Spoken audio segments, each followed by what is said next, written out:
problem solved. We're going to be replacing our old 5-stage RO undersink RO system with the Pure Blue H2O 3-stage RO system from Costco. This system retails for $169.99 from Costco, and it's a great system. It has great specs, and I'm going to take you through everything, and then I'm going to take you through the install. Alright, so our current system is an older 5-stage system, but with this system we are transitioning to a 3-stage system. And you might be thinking, well, why is that? Isn't 5-stage better? Well, there's a couple of reasons why I'm changing to a 3-stage system. The first reason is only 3 filters to replace instead of 5. It's more affordable for a 3-stage system. The other reason is, since it's an older system that's underneath the sink over here, and I'll show you what the older system looks like, most of the technology nowadays is actually built in and has been, the other 2 stages have been absorbed into these 3 stages. So 5-stage system isn't really needed anymore. 3-stage is going to do a pretty good job. The other thing that you want to take a look at when you're using an RO system is you generally don't want the RO system to suck every single bit of minerals out of your water.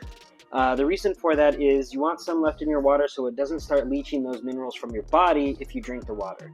If you're using one of these systems to cut down on your bottled water use, these are perfect for that, and I do recommend a 3-stage system. The other statistic that you want to be concerned with is the retrieval rate. So basically, these systems, there is a certain amount of water that gets put back that's not used, and this system that's called a retrieval. The recovery, not retrieval, I was calling it retrieval, but recovery. So this is a 1-to-1 recovery with best-in-class performance. That's one of the reasons I got this system, and $169.99 from Costco. You can't really beat that price. But let's go ahead and see what we have in the box, and then we will start getting it installed. This is where your filters are going to go in. Stage 1, 2, and 3. Stage 1, then we have stage 2, the 1-to-1 AD GPT membrane, and then the post-carbon CTO stage 3.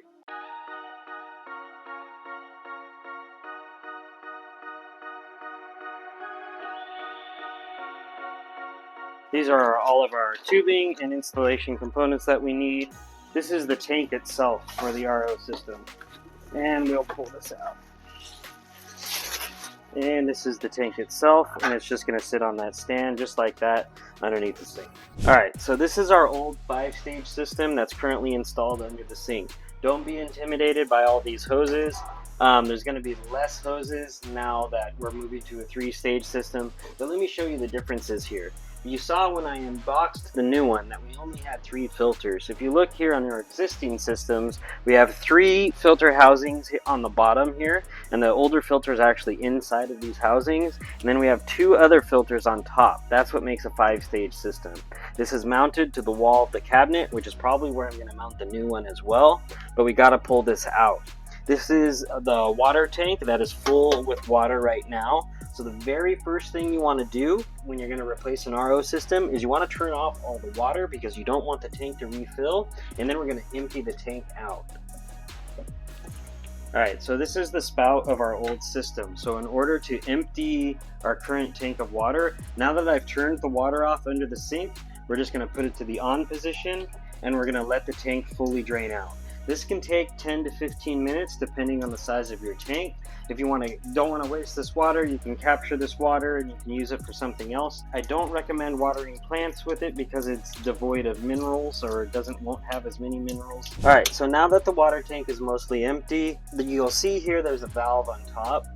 You want to make sure any residual water that's under pressure on this thing could spray out when you disconnect it. So I'm just going to turn this water spout to off, make sure no water comes out of there, and then we're ready to start removing these plastic pipes. Now these you just push them in order to get them to seal. See this little part here? There's a little white part here. If I pull this little round white part down, I should be able to disconnect the little tube. So I'll go ahead and do that, and there you go. We're getting a little residual water out of there. That's not too bad.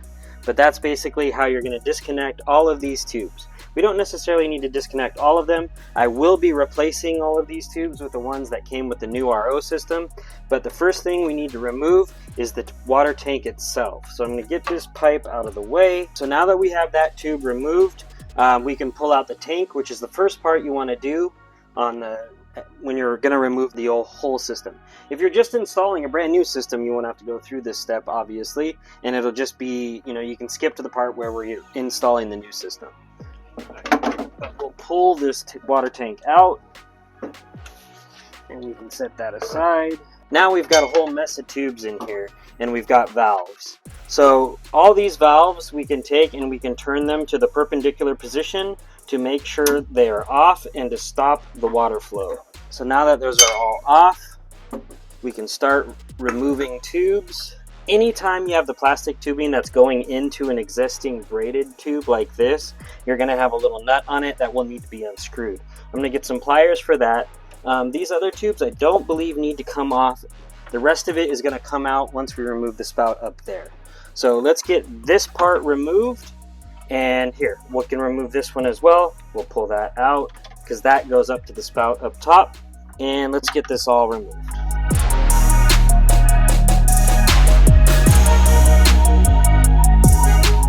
So this right here, this is where your drain tube is going to go. That'll make more sense when we install the new system. I'm just removing it now.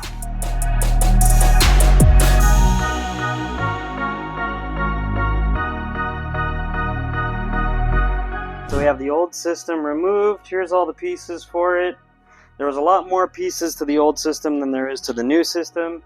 And now it's time to get the new system installed. So this is the part you're going to want to pay attention to. If you look, here's the old spout. It's rusted. It's rusted and dirty and disgusting, but it did its job for a long time. So we're going to replace it with this nice clean new spout. And this is just going to go in the existing hole up here on your countertop. If you don't have a hole, you can get special drill bits and you can drill a hole yourself through your countertop if you've got granite countertops like we've got, or quartz countertops. If you've got wooden countertops, it's even easier. So this part is what goes on the bottom. The washer and this plastic washer, that's going to go underneath the sink. The rubber washer and this metal washer is going to sit on top of the sink to make a seal so no water leaks down through the counter inlet. We're going to thread all three of these pipes right here through the sink at the top here.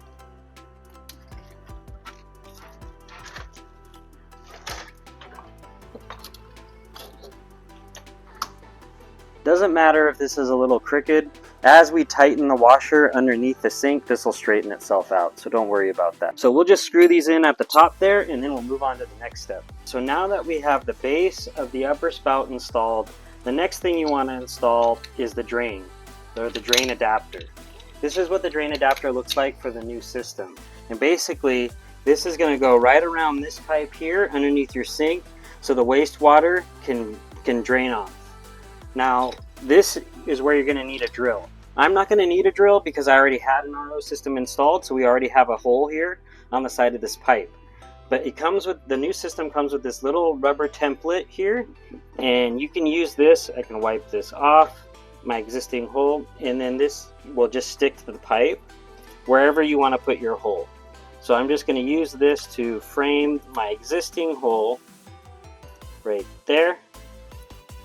And then you would know your drill position, and you would just drill a tiny hole through there about the width of this. And then this is going to go just over this pipe and over that hole, just like that. So you have a drain for your new RO system. So we're going to mount this over the existing hole now, just using your standard screwdriver. So this is what the drain inlet looks like, or the drain exit portion, what it looks like when it's fully installed. To make sure it's lined up with your hole, you can stick a screwdriver or something in there and make sure it goes all the way through. As you can see, this is perfectly aligned with my hole right in there, and that's how you install the drain part. Next part is we're going to install the filter. I guess you would call this the filter manifold. We're going to install the filter manifold, and this is going to go right where the old one was, which is right here underneath the sink. What you want to make sure of is you want to make sure that you have 4 to 6 inches of space below, because when you go to change the filters, you don't want to have to remove the entire manifold. You just want to be able to unscrew the filters and pull them out from below, and then screw the new ones back in. What I'm doing right now is I'm just opening up the filters, and I'm going to put them on the manifold right now so that I can check to make sure I have enough clearance under the sink for the system.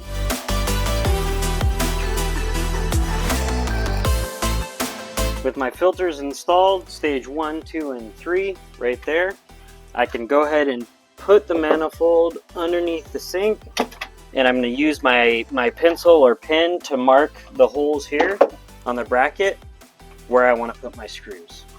One nice thing about this RO system is everything is clearly labeled. So we've got faucet here, we've got tank here, and then on the other side we've got the inlet there for the water. Now that I've got my screws in place, you can see them there underneath the sink, right there in the side. That's where the filter manifold is going to go. So we'll just go ahead and mount this in place. Now that we have the filter manifold in, we can put the filters in, starting with stage 1.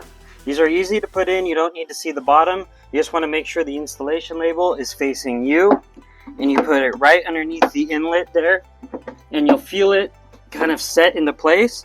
Once it's there, you twist it until it locks and the label is facing forward. So that was stage 1. We're going to put in stage 2. Now all 3 filters are in place and they're hanging from the filter manifold here. Now we can start doing the piping. So before we can finish up with our piping, we've got to install our water tank, our nice shiny new water tank here. This is the little L valve that goes on top of this water tank. So we can just screw this into place on the top here. And we'll just make sure that it's facing the correct direction, which is going to be towards the filter manifold. We'll put our little stand in place so the tank sits upright, which is exactly what we want. And you want to make sure the tank is pretty level. Your RO system comes with a few different pipes here. And there's also pipes attached to our faucet that we installed on top over here. You're going to first want to locate the white 1/4 inch tube, and it's labeled right there on the side, 1/4 inch. This is your inlet pipe. So this is the pipe that's going to go on the back side or the far side of your RO system filter manifold. There's only one hole back there, and to install this type of pipe, all you do is push it in, and then you can give it a little pull test to make sure it won't come back out. So we're going to go ahead and just position this in the back here where the inlet hole is, and I've pushed the pipe in, and then I pull on it to make sure it won't come out. And that's how you put in your inlet pipe. So the next thing that we have to put in is called the angle stop adapter, and this is what's going to go on your cold water valve underneath your sink. So if you look over here, you can see my cold water valve right there, and there's a little angled connection over there. So we're going to go ahead and screw this onto the end of that.